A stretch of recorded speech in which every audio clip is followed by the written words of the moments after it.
I'm a female, 25 years old now.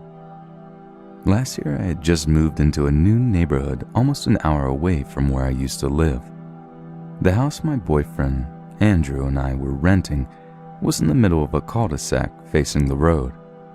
It's a beautiful, quiet area with gorgeous mountains and trails just a few blocks away. I loved it there. The area I lived in before was significantly more urban. I lived alone in a loft pretty much in the middle of downtown. Of course, it was great because everything was within walking distance and I could make the train to work and visit great little local coffee shops or restaurants, just your typical city living. I enjoyed it, but was very happy to move for several reasons. I was paying just a little less than I do now for very little space, and I was craving the quiet of a more suburban setting. But a greater reason for relief was because I had just had several horrible, more than creepy encounters. I had never been a paranoid person. I was naive and thought I'd never have a reason to worry. The area was well lit, and I saw police pretty consistently. But then it all started. One night, I was particularly unnerved. I was walking my dog like I always did, but I felt fear suddenly, like when you're alone in the dark in your house and you run to your room for no good reason but the simple feeling of fear. So, I took a shortcut through some building. It was stupid. It was a short but dark little alleyway full of trash bins and back doors, but it would get me home at least 5 minutes faster. I have a Labrador Retriever, and as all know, in general all dogs are all very aware of their surrounding and can pick up on everything. Halfway down the alley, she kept slowing down and looking back. I started to get really scared. I had to yank at her harness and whisper, "Let's go," several times. I've never seen her be aggressive with strangers or even weird sounds, but she was quietly growling and I could see the hair on her back standing. When I was reaching the end of the alleyway, I looked back and saw a man in the shadows with what seemed like a rope wrapped around his hand. After I turned the corner, I ran. When I made it inside my apartment, I turned off all the lights and looked out the window. I was on the top floor of a 2-story building. I saw the same man walk up to the doors, but I lost sight of him once he was up the steps. He buzzed my apartment.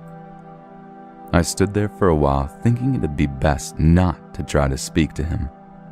He yelled out, "I found your wallet, you dropped it. Can I come give it to you?" I thought to myself, is this guy fucking real? I never carried a purse or wallet when I went out to walk my dog. I always put my ID and credit card in the zipper pocket of my workout jacket since I jog throughout our walks. I said nothing. This piece of shit was probably trying to rob me. I saw him leave, but was never able to get a look at his face.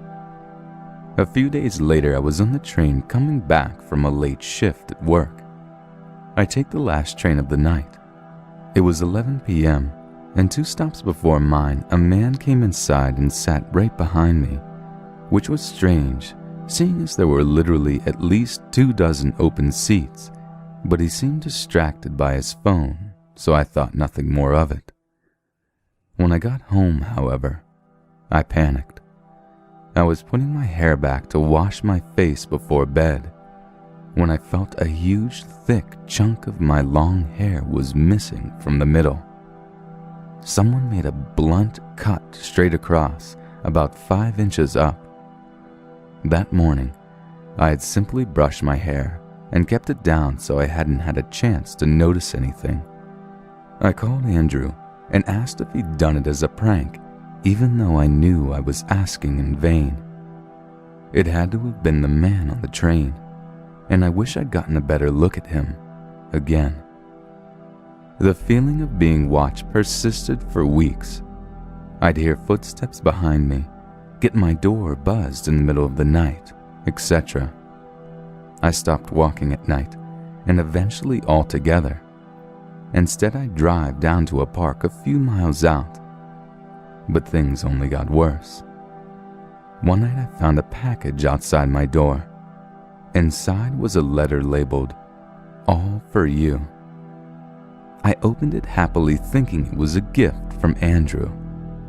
I was dead wrong. It was a used condom. I instantly called the police. They told me it was most likely a prank and there was nothing they could do.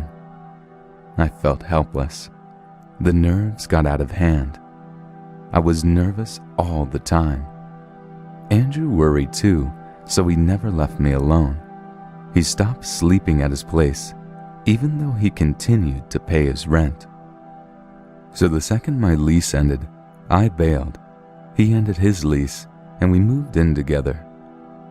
So now fast forward about a month and a half, give or take. We have a yard now, so I only take my dog on walks when I'm off work and it's morning or afternoon. I go to the trails in the mountains, usually with Andrew, but if not, I travel with my phone fully charged. The trails are right by the neighborhood, so I get signal, although sometimes weak. I had bought pepper spray that I carried clipped in my backpack. I had started to feel safe again, and chalked up everything that had happened to just some crazy dipshit in the neighborhood. Again, I was dead wrong. It was a Saturday afternoon. It had been raining all night, but the afternoon was just a little overcast. I love the smell of rain, so I hit the trails alone with my dog. We were about an hour in, and I heard someone approaching us across a bend. This was a hot spot for rock climbers, so I was used to coming across them, or runners and other people walking their dogs. My dog was a few yards past me, but she always stayed relatively close. She started running toward me, which she always did playfully or when she wanted some water. I smiled and called to her, reaching out to pet her when she reached me. I kneeled down, but she ran past me. I turned around to make sure she wasn't going to bother anyone. She's still young and had a bad habit of jumping on strangers and violently licking them. She was standing in front of a tall man wearing the kind of clothes you wouldn't expect anyone to wear while hiking. Jeans and a long-sleeve shirt. White male, around 6 foot to 6'2", incredibly average looking. Only his height stood out to me. Instantly, I felt strange. My dog was just looking up at him, standing straight. He looked at me as I approached him. "Sorry," I said for no reason and pulled her toward me. I smiled at him and turned away. "Have a good one," I said as we walked away. I was having a hard time getting my dog to turn and keep walking. "Did you like my gift, you cunt?" I froze. I felt the cold shiver of terror crawl up my entire body. I thought, I can run up toward the mountain, or I could try to get past him and run home. Before I could decide, he was approaching me. I let go of my dog, who was now standing still again and growling. I turned to him and reached behind me for my pepper spray. As I unclipped it, he lunged at me. I fell to the ground, hard, with my arms still behind me. I felt it bend at the shoulder a way it shouldn't. With a forearm pressed across my chest and his right hand over my mouth, holding my chin closed tight with his thumb, I squirmed and pushed to get myself free, but he was too heavy. My dog was running around us, barking and crying in a high-pitched tone I'd never heard before. I started praying someone would hear us. I saw her bite at his back and nip at his head, but he didn't even flinch. She ran up and down the trail, barking louder than before. It amazes me how fear like this turns your entire body to survival mode when you manage to get past the panic. I felt paralyzed. For several moments I thought the weight of him on top of me would break my ribs, and I couldn't breathe. After the initial shock, I realized my left arm was free. I felt a stinging pain on my right shoulder. It's broken, I kept thinking to myself. He was kissing my face and smelling my hair and saying things under his breath I couldn't understand.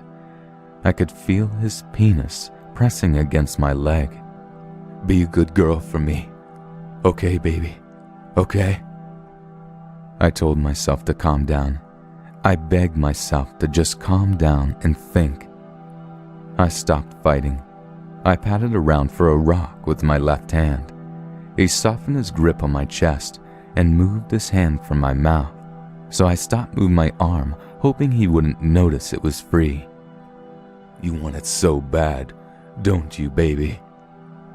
He reached down my shorts, sliding his hand up my leg and grabbing my hip tight. He buried his head into my neck, licking me and groaning. This was my shot. I grabbed a rock about the size of my palm, not very large, but it felt sharp and I needed to act quickly. I hit the rock against the back of his head, simultaneously rolling as he slid to my side. I rolled on my injured shoulder and crawled on the dirt and rocks as fast as possible. He screamed and pressed his hands on the back of his head. I ran faster than I knew I could. I didn't look back. I could hear my dog still barking, and I heard another scream. As I ran, I could hear my dog catching up to me. I was afraid to slow down to reach into my backpack for my phone, so I just ran and didn't stop. It took me what seemed like an eternity to run back to the start of the trail. My dog was with me. When I looked down, I saw blood on her nose, mouth, and neck. I feared she was injured. When I approached my parked car, I saw a man getting out of his. "Please, call the police!" I screamed at him. "Please!" He looked terrified and reached into his pocket. When he looked down at my dog, he fell silent for a moment and looked at me. I grabbed her to check for wounds. She was perfectly fine. When the police got there, they found him about 2 miles in, sitting in blood. My dog had torn into his calf, most likely preventing him from running after me. He was arrested and charged. They found his car near my home. He'd been stalking me that entire time. He is now serving a 16-month sentence. 16 months. It wasn't rape, and he had no priors. His little gif hadn't been taken into evidence, so they couldn't prove the stalking. In the end, I feel thankful for my dog, and just pure lucky I was able to act, to fight for my life. No one should ever have to go through something like this. We know there are sick people out there, but we never think we will be unlucky enough to come across one. For months I couldn't sleep. I had torn tissue around my shoulder, so work was hard. I hated being alone, but didn't know how to behave around people. I was only ever content when I could just cuddle up with my dog and sleep and watch reruns of my favorite shows and movies. Slowly though, things have gotten better, and I changed my perspective. I felt proud of myself for fighting instead of beating myself up about what I could have done to prevent this or what I'd done to deserve it. I reminded myself of how lucky I was that I hadn't been raped. I sleep better now and have started running again. After surgery and a bit of rehab, my shoulder is doing better. Fear only creeps back in when I think about what will happen when he is released. I like to imagine he'll let go of whatever fixation he had, but part of me knows better. I'm in the process of moving from the home I love so dearly. I've decided to get my master's in English.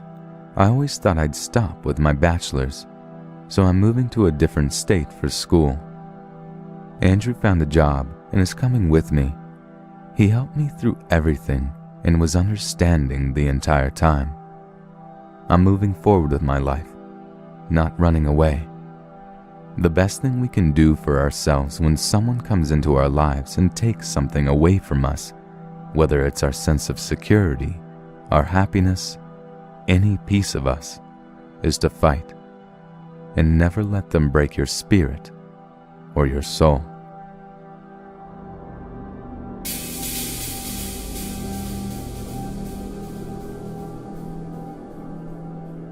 Just to clarify, I'm a female in my early 20s now. This happened when I was about 12 years old. I was in year 8, and I was on my way home from school with a friend named Kiera. Kiera was really small and had very childlike features. She was also extremely timid and easily scared. We decided to take a quick detour to the local supermarket for a drink and some snacks. Although this was frightening at the time, I am glad I made that detour, and you will understand why very soon. We got into the shop and went straight to the sweets aisle. It was fairly empty. There was only me, Kiera, and a young Muslim girl who stood staring at all the variety of sweets. She was smaller than Kiera, and like I said, Kiera was small. If I had to put an age on this girl, I would say she was about 7 or 8. I couldn't see her parents, but just assumed they had told her to choose some sweets and then return to them. I'm a very observant person naturally, and will instantly react if I see someone in danger or figure out what to do if I notice anything suspicious. As we were browsing for sweets, I noticed in the corner of my eye a man who was standing at the bottom of the aisle, staring. I ignored it for a moment, thinking he was just checking what aisle he needed. But he stayed. He didn't move. I shot a glance over to him and tried to work out why he was standing there. The man was also clearly a Muslim, I would say around the age of 30. For a second I figured he must be her father, but something didn't seem right. He was staring blankly at her. I turned to the little girl, then back to the man. I did this several times, and with no doubt in my mind, I knew he was watching her. If he was with her, surely he would have walked over to her or called her by name. He was not her father, her uncle, her brother. I looked towards him again for a moment, and I could tell his eyes were so fixated on her that he hadn't noticed me staring at him. I looked away as not to stare too long, but it was bothering me. I could still see him in the corner of my eye. I almost felt as if though I needed to intervene. Kiera had been talking continuously at this point, but somewhere in the conversation I had switched off. She tugged my arm and I turned to her. Something had to be done. This girl's parents were nowhere in sight, and I knew I was the only person who could potentially stop whatever sick ideas this man had for this girl. I looked back at the sweets, but kept the little girl in the corner of my eye as I told Kiera to be quiet, and I explained what was going on. "Shit," she whispered. "What do we do?" I had been thinking while she panicked. Brave, but very naive 12-year-old me decided we'd go stand with the girl. We're gonna walk over to her. As we stand next to her, you keep your eyes on the man. Don't take them off of him, Kiera. I'm going to ask her where her parents are. With that said, we walked towards the girl, one of us at either side of her. My heart was racing for fear of what his intentions were. I tend to get very angry when I'm afraid, and my fear was solely for the girl. I knelt down beside her and said, "Hey, where are your parents?" She looked at me puzzled. I realized now that we looked like the creeps, not him. "I'm not sure. They told me to go grab what I wanted and then go find them." I looked at her face, so sweet and so innocent, reminding me of myself at that age. I replied, "Would it be okay if we helped you find your parents?" I didn't want her to go find them alone in case the man got to her before they did. "Yes, please," she replied. Kiera never took her eyes off the creep the entire time I was speaking to the little girl. She said he looked very angry, and sort of confused at what was going on, and he walked away just before we took her to find her parents. I took her hand and hurried her along as we searched a few aisles for her mother and father. It didn't take long until we found them. I was relieved as she ran over to them and placed her sweets in the trolley.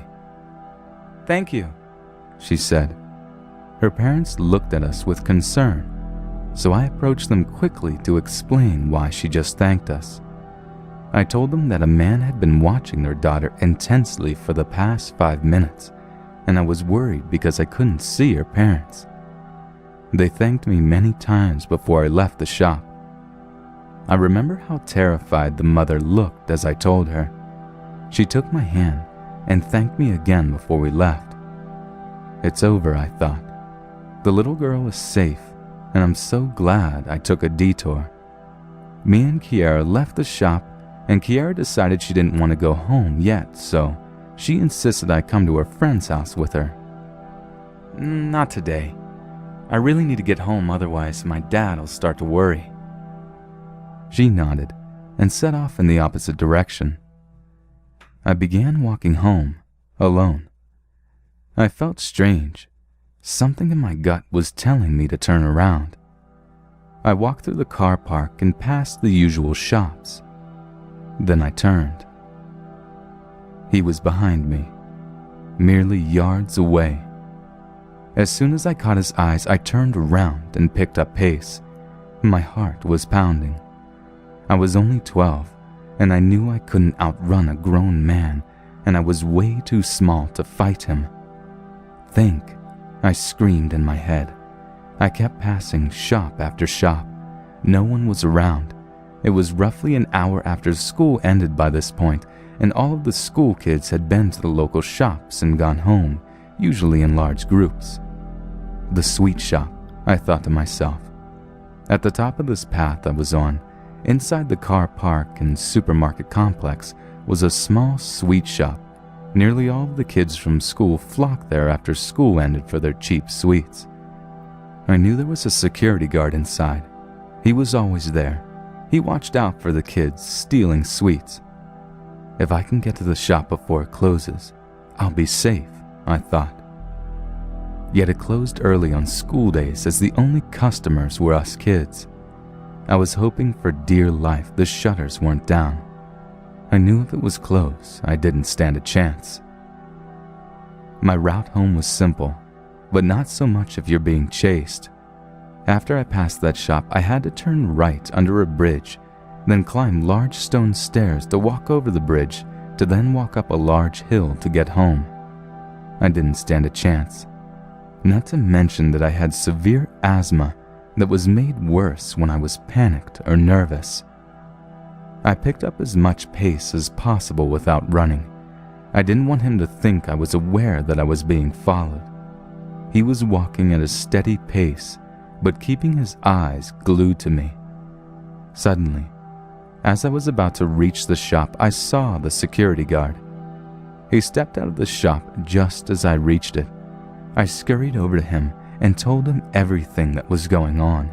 I told him what had happened in the supermarket and that he was following me. I felt my heart pounding as the man slowly creeped closer. "I have about half a mile to walk. Please." He cut me off. He looked angry. "Go on. Don't stop walking. I'll stop him and keep him here as long as I can. Don't look back. Just move as fast as you can." I ran around the corner and heard the security guard say, "Hey, stop!" I then speed walked as fast as my legs could carry me over the bridge. His voice faded as I walked further. I knew he wouldn't let him hurt me, and I felt okay. That feeling in my stomach had gone. I reached home with no problem.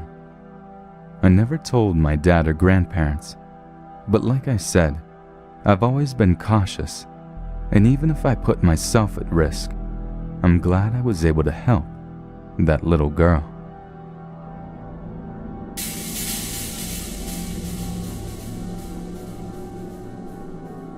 I'm a petite 24-year-old female from the mainland of the US. But this story takes place when I was 19 and living in Oahu, Hawaii. Now, the area I lived in was really ghetto, and being half white and half Guamanian, but light-skinned, I was the closest thing to a white person in the entire city I lived in. Whenever I told a local where I lived, they gave me a funny look, like I was crazy or lying. This is relevant, I swear. So because where I lived had absolutely no jobs, and I was living with my cousins, who were all carless, I had to take 2 buses for an hour to work, both ways. The day this happened, I was covering for a coworker who had a family emergency, and it was a Sunday. I'd never worked a Sunday before, and this shift was also 2 p.m. to 10:30 p.m. No big deal. There's a bus stop right next to my work, and they run until midnight, right? Wrong. Buses stop at 10 p.m. on Sundays there. So here I am, standing at a bus stop alone for 40 minutes. Businesses all around me are closing. It's getting darker and darker. I'm starting to panic. I'm completely alone, save for the occasional hooker and John wandering around looking for dark alleys and crystal meth. Hawaii is fucking scary at night. Don't believe the paradise hype outside of Waikiki and North Shore. All of a sudden, some homeless, toothless meth head pops up out of nowhere and says, "Hey, Howley." A bad word for white person. "The bus no run this late. You fucked. Start walking your skinny ass home." I realize how fucked I am. My neighborhood is seriously dangerous, so even if I did manage to walk home safely, there's no way I'm walking through Camp Park at night alone. It just isn't happening. I open my purse and check my wallet, and find out that one of my cousins has indeed borrowed my last $50, but was nice enough to leave me enough for the bus that isn't coming. Meaning I can't even call a cab. And my phone is dead, because there was some big shot GM at my work today, so I wasn't allowed to charge it at my cashier's station and didn't trust it alone in the break room. As I'm internally having a fucking breakdown, a taxi cab pulls up in front of me, windows down. "Sorry, dude. I'd love a ride, but I don't have any cash," I tell the driver. He looks at me, looks around, and sighs. "Well, where you need to go? I can't leave you here now that I know that. I'll end up seeing you on the 5 o'clock news." I tell him my neighborhood, and he does a double take, then shrugs and motions for me to get in the back. I'm so happy, I ignore the foreboding feeling I have in the back of my mind. I have only been living here for 2 months, and my luck has been so shitty. Being robbed, jumped, tricked into stealing, you name it, it happened, and through such sneaky ways that I'm just like, yes, my luck is changing. No, I was wrong. I hop in the back seat, gave him my cross streets kinda near my house, and tell him I'll get his number and pay him later. Thank God I couldn't remember my address. Everything is normal for the first 20 minutes of the ride. Then he starts asking me really weird questions. "How old are you? Are you a virgin? Are you married? Do you carry a gun in that big purse?" I lie and tell him yes on the gun, starting to feel creeped out. He stops talking after that for a bit, until he notices he's almost out of gas. I look, he really is almost out, so we pull up to a gas station, but instead of parking next to a pump, he parks behind the building, near a dumpster, and says, "I'm going to pay for gas and have a snack. Then I'll take you back." I start to say something about needing to get home, and he cuts me off. "You're riding for free. Let me eat my fucking snack." I'm like, okay, and consider bolting when he comes back, but I have no idea where we are now or how to get home. So instead, when he leaves, I reach into the front and unlock all the doors just in case. It was an older model car, so I knew they'd stay unlocked unless he manually locked them again. He comes back empty-handed, no snack. Fuck. Am I the snack? I think. He gets in the front seat, opens the middle console, and pulls out a fucking meth pipe, a baggie of meth, a weed pipe, some weed, and a lighter. Let me have my snack, and then we can go. He packs the meth pipe, takes a few hits, and blows it at me. Then he starts passing it to me. I'm good for right now, thanks. He looks pissed, but puts it down and grabs the weed pipe and repeats the process. I'm like 2 seconds from bolting when he throws the car in reverse and leaves without pumping any gas, now holding the meth pipe again and taking occasional hits. What the fuck? I'm freaking out. This dude is driving like 70 miles per hour in a 30 lane, high as a fucking kite. But the scenery starts to look familiar. I realize we're only 5 minutes from my house. I look over. Doors are still unlocked. Gotta think fast. His hand is slowly reaching for my knee, and he's looking right at me, not at the road, and he's moaning like my thigh is giving him the world's best orgasm. We're gonna have fun tonight, baby. I'll teach you how to take a dick. I tell him I'm not interested, and he just laughs. Your phone is dead. Who are you gonna call? Ghostbusters? We're in Kalihi, girl. His hand is still on my leg, and he takes a left, away from the street I live on. I realize how fucked I am, but I'm oddly calm. I change tactics. Problem is, if I don't check in, they'll come looking for me. I'm down to party, but I gotta check in first. I'm a little white girl, and if I don't come home, they'll go check my work and my coworkers saw me leave with you. Don't want you to get in trouble. You know how white people are. I'm counting on the fact that he doesn't know my family isn't white. I'm counting on the fact that he's high enough not to know I'm lying. And I'm counting on the fact that he didn't see that all my coworkers were gone. He gives me a weird look, then hands me the meth pipe. Okay, Holly girl, let's party.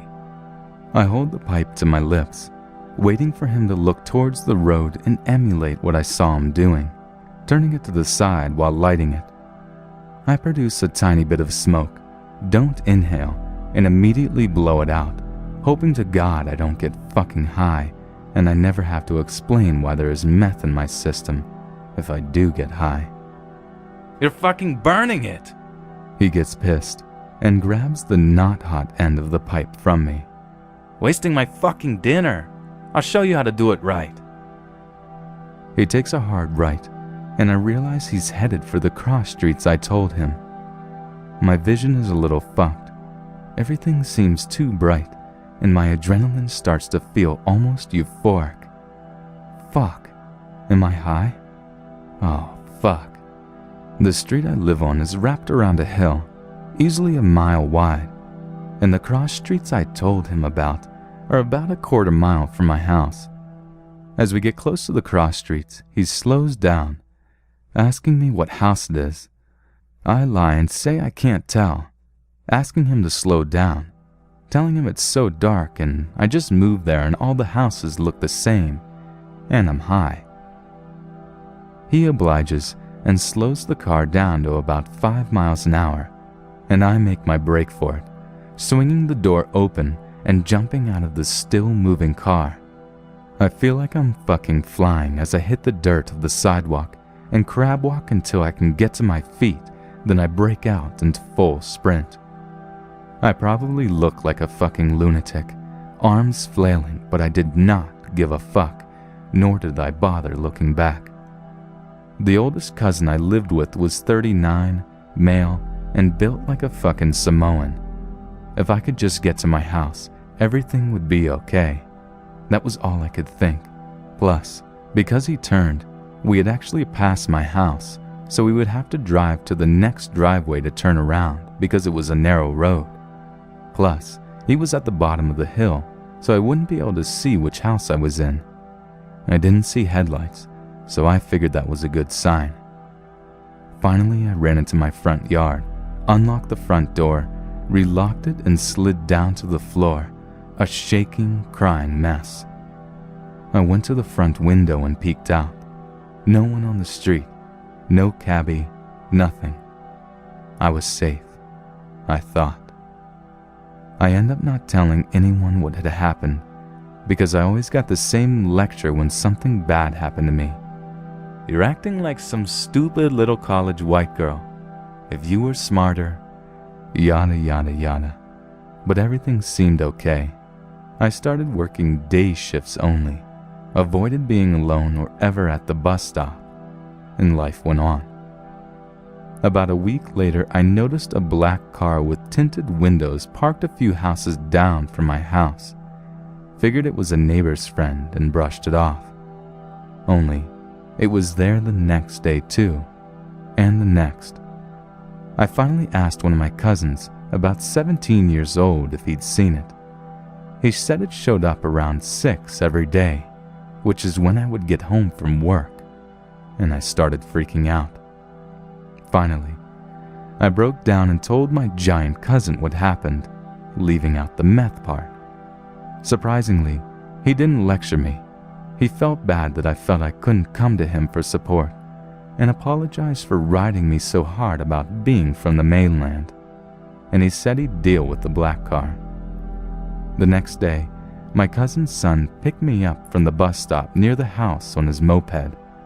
We noticed the black car following us, but acted like we didn't. We pulled up to the house, and as soon as the black car parked, out came my Samoan-built, muscle-bound cousin with a metal baseball bat, taking practice swings as he approached the car. It reversed halfway down the street, hit a fence, jumped a curb, turned around in the front yard, and was never seen again.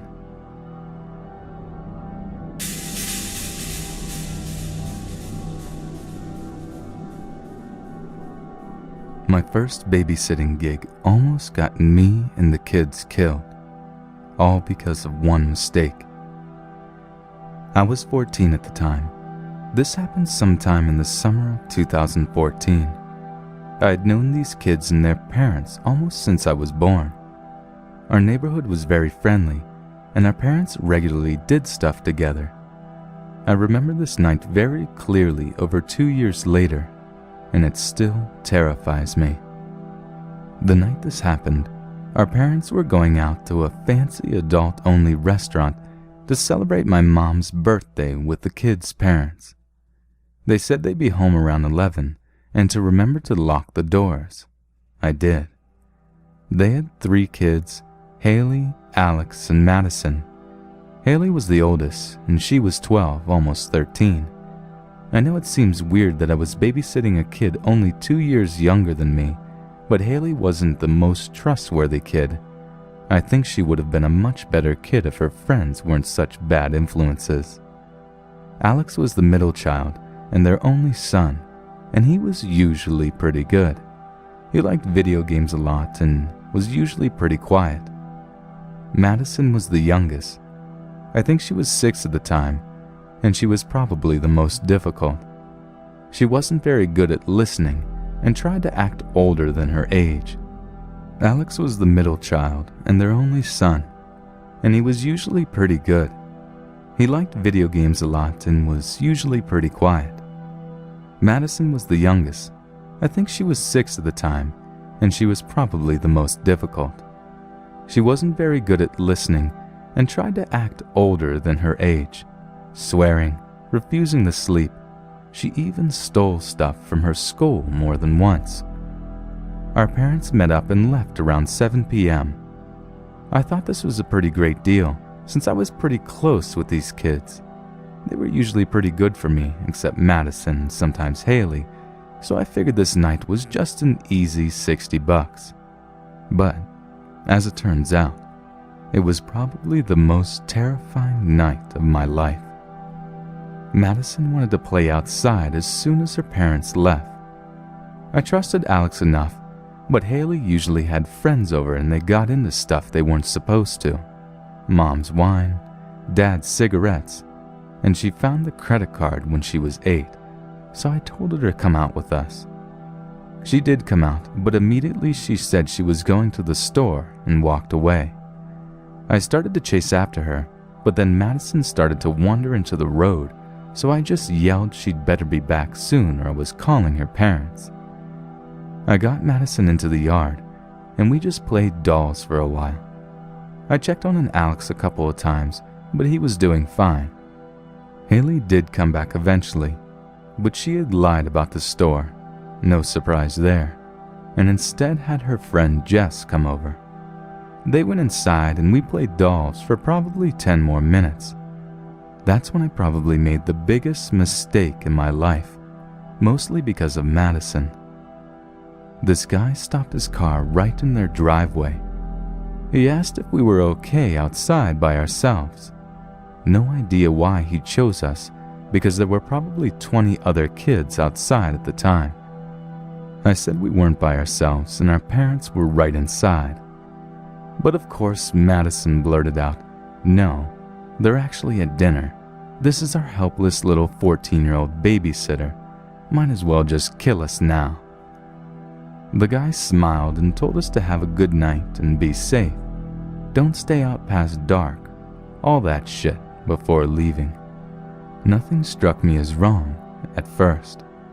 I thought it was weird he picked us out of literally 30 other kids, but figured he was just concerned. His car looked fine. He didn't look like someone who would kill a child. I was mad at Madison though, and reminded her of stranger danger, but she just called me a bitch and acted like nothing was wrong. It made me mad that she didn't understand what she did wrong and called me a bitch, so I made her come inside with me. Haley and Jess surprisingly didn't get into the wine again, and Alex was fine, so I sat Madison down in the living room and we watched TV for a while. It was probably around 9 by now, and I told Madison it was time to get ready for bed. She threw a fit and ran into the backyard. When I went to get her, I noticed a light in the woods behind her house, but thought it was just some kids playing in the woods. That honestly could have been what it was, but I'm convinced I was wrong, and it was something much worse.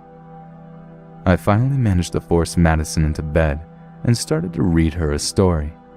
She was actually pretty calm when she listened to me read, so I kept it up for a while, hoping she would fall asleep.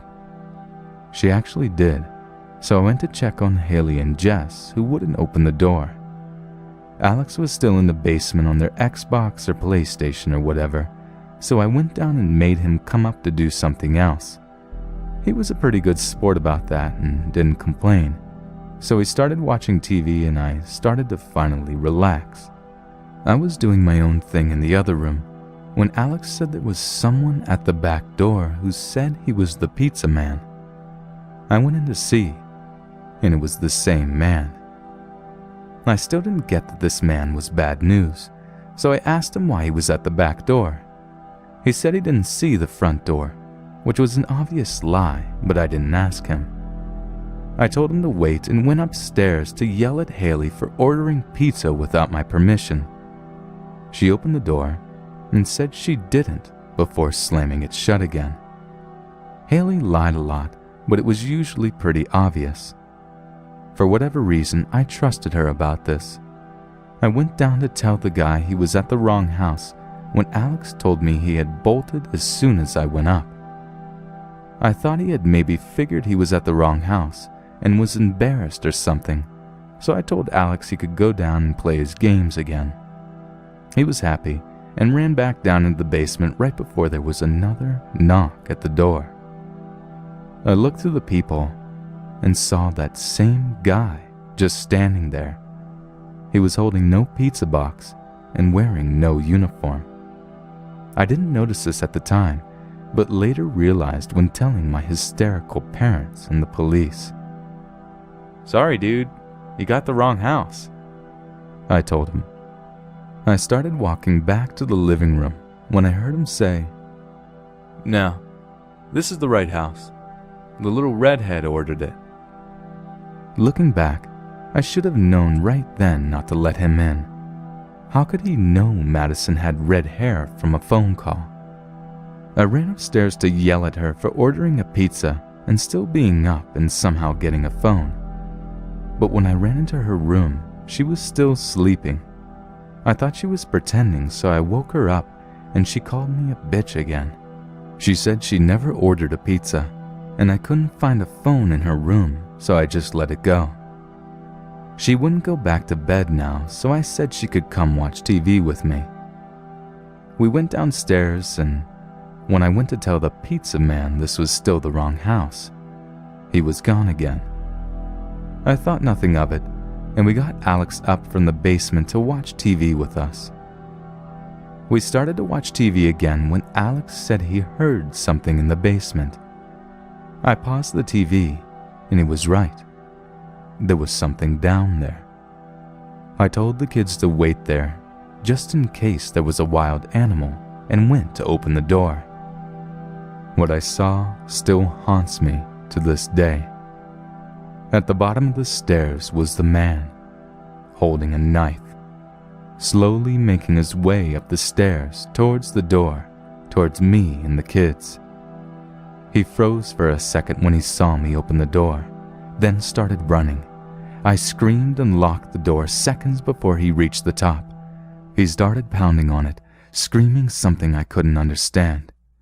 I was screaming now, and Alex came running with Madison behind him to see what was happening. I grabbed them both without explaining and ran up the stairs to Haley's room. She must have heard all the commotion and heard me crying because she didn't hesitate to open the door this time. She slammed the door and locked it, and I got out what was happening between sobs. She was crying and panicking now too, and so were Alex and Madison and Jess. We all ran into her closet to hide. We thought it would buy us some time. It was fucking scary though. The scariest thing that's ever happened to me, being locked in a small dark space, knowing you could be killed at any moment. Nobody should have to go through that. That was the most terrifying half hour of my life. We were all quietly sobbing, and we could hear pounding downstairs, and then it suddenly stopped.